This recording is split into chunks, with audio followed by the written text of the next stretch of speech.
again, my lovely readers, and today I'm going to be showing you some of my top most favorite books that I read last year in 2015. Little caveat, these are my favorite books I read, not necessarily the best written or anything. So for instance, I read The Book Thief last year by Marcus Zusak. Obviously gave it 5 stars, but it's not one of my favorite books. It's really well written and it was a really good book, but I don't like to read about the war, and so, I don't like to read about wars and stuff, and it was really sad. So it's not going to be on my top list just because it's not one of my favorite topics. So these are going to be just books that I really enjoyed, things personally that I liked the best just because of my take and whatever personality. Anyways, so I'll start with the ones that I don't have with me. There was just a couple, so I have a total of 7 titles, yes, that I'm gonna share with you today, and they're all 5 out of 5 star ratings. They were really good, and I'll explain a little bit about each one when I get to them. So the first one I'm going to mention is The Fantastic Flying Books of Mr. Morris Lemore, something like that. It's a beautiful children's book. If you don't know what I'm talking about at all, I might put a picture up, or you can definitely check out Jesse the Reader's channel. He's talked about it several times on his channel as well. It is just a beautifully done, wonderful children's book. It's like this big. It's like pretty long for a children's book, and it has beautiful illustrations. It's all about reading books and loving them and what books mean to you in life. And there's actually an animated short that goes with it as well, and I watched that and then I read the book, and it just gave me all the warm fuzzy feels, and so it was wonderful, and it was definitely one of my favorite reads of the year, even though it was just a short children's book. So along those same lines, I also read Rapunzel's Revenge and Calamity Jack by Shannon and Dean Hale, which is the graphic novel duology series, sort of a retelling of Rapunzel and Jack and the Beanstalk in like Western slash steampunkish type times. I don't know, it's kind of hard to explain, but it is super fun. It is just so much fun. I loved the take on the stories, and the characters were so fun and lovable, and I just super enjoyed it. I'm gonna have to add it to my collection at some point because I really, really loved it, and I'll try to put a picture up here again, whatever. And you should definitely check it out if you like fairy tales or graphic novels or wonderful art, wonderful story, wonderful characters. Hopefully I just sold you on it. You're welcome. Okay, so that's it for the first 3 that I don't have with me. Now to get to what I do have with me. For any of you that saw me wrap up this book towards the beginning of last year, you should expect this to be on my favorites list, and it is A Court of Thorns and Roses by Sarah J. Maas. I actually got an ARC of this super early before it came out. Like, I had it in January of last year and it came out in May, and so I was pretty excited to have it so early, because I'd heard it was a Beauty and the Beast retelling, and I wasn't a huge fan of her Throne of Glass series, but I loved this. I ate it up.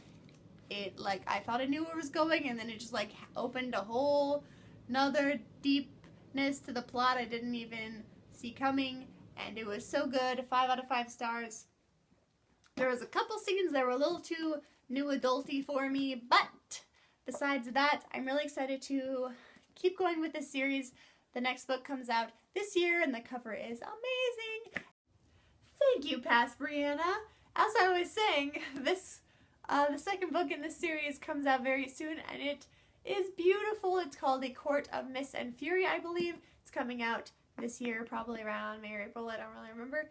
And the cover is blue, and it is gorgeous. I'm so excited, can't wait to pick up the rest of the series. Next is a really interesting one. I wasn't expecting to love it as much as I did, and it is Magonia by Maria Devana Headley. I had no idea what this is about when I first picked it up. I just bought it. I just picked it up for basically the cover and then the synopsis sounded pretty interesting, but it totally surprised me. I gave it 5 stars. It's not even 300 pages long, but I loved it. It has a girl with a disease, like a secret world in the sky, and her best friend trying to rescue her, and I just loved it. I devoured it. It was wonderful. So different and unique. It was a great story.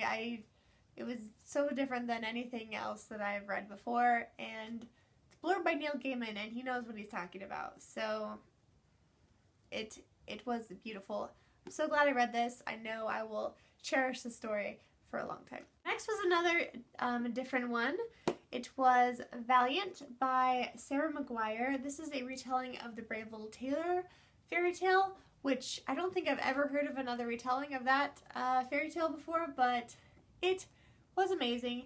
I loved it so much. It had a very unique spin, with the Brave Little Tailor being a girl, and like this, it brought into like this whole kingdom, like politics stuff, and like her family relationships, and like it was so cool. I loved it a lot.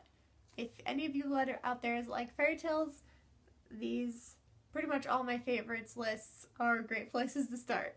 But this one was really great. I loved it so much. Definitely check this one out. This is a lesser known book that came out in June last year. And the last one that has made this list as the most favoritist / memorable books of the year 2015 was The Wrath and the Dawn by Renee Adi. I know some people had mixed feelings about this one, but I personally really loved it. I enjoyed it so much. This is a retelling of the 1001 Nights from the Arabian Nights fairy tales, or like stories. If you are familiar with that, it has deckled edges, which I am personally a fan of, and the end papers are gorgeous, as you probably have all seen, and it is purple, which is my favorite ever, and the contents are just as beautiful. I love the writing. It was descriptive, but not in a boring way. It was like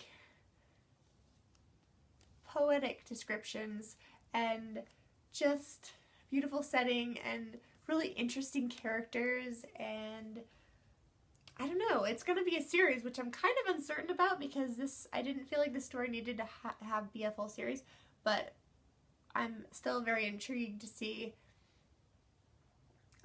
where it goes from here, and hopefully we get to find out a few more answers in the next book as well. The next book, I believe, also comes out this year. So yeah, these are some of my favorites from the year 2015. I hope you enjoyed this video. If you did, be sure to give me a thumbs up if you liked it, or any comments down below if you have any comments to add or interject with.